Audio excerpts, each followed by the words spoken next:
Hi hello నమస్తే welcome to ninja physics YouTube channel Telugu. So last క్లాస్లో మనం ఏం డిస్కస్ చేస్తున్నామంటే ఇప్పుడు L equals LT to the power of -1 ఇది స్పీడ్, ఇది యాక్సిలరేషన్ డ్యూ టు గ్రావిటీ, ఇది ML inverse tea to the power of -2 తీసుకో టీ ఇన్వర్స్. సో దీన్ని ఎల్ మల్టిప్లై చేయాలి. మల్టిప్లై చేస్తే ఏముంది, ఇప్పుడు ఎక్స్పోనెన్షియల్ రూల్స్ ప్రకారం చూస్తే ఏం చేయాలి, L to the power of alpha plus beta minus gamma tea to the power of -alpha -2 beta -2 gamma. ఎంకి ఏమొస్తుంది, M to the power of gamma. ఇక్కడ ఎం లేదు, ఇక్కడ ఏం లేదు, కాబట్టి ఇక్కడ ఎం పవర్ గామా అని పెడతాం. సో ఇక్కడ మనం ఏం అజ్యూమ్ చేసుకోవచ్చు, దీన్ని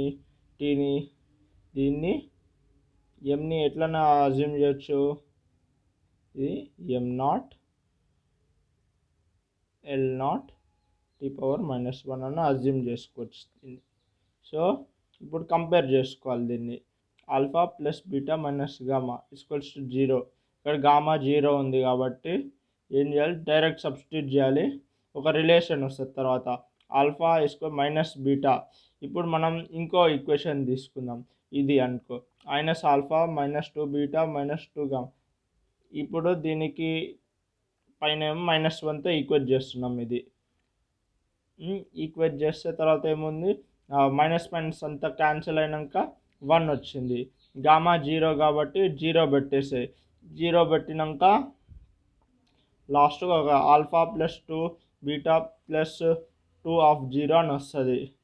మైనస్ ఆల్ఫాని ఏమనుకోవచ్చు, మైనస్ బీటా, ఎందుకంటే ఇంతకుముందు ఒక రిలేషన్ వచ్చింది మనకు, alpha equals to minus beta substitute చేస్తే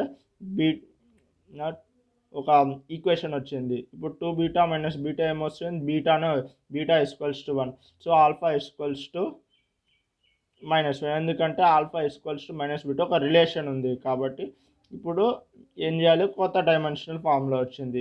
ఇంతకుముందు వీకి ఏమనుకున్నాం, ఆల్ఫా, ఇది దీని పవరు, దీనికి జీకి ఏం పవరు బీటా, ఈకి ఏం పవరు గామా. ఆల్ఫా ఏంటి -1, బీటా అంటే ఎంత 1, ఈకి గామాకి ఎంత 0 తర్వాత. సో కొత్త dimensional formula v to the power of -1 g e to the power of 0. Thank you, next క్లాస్లో కలుస్తా.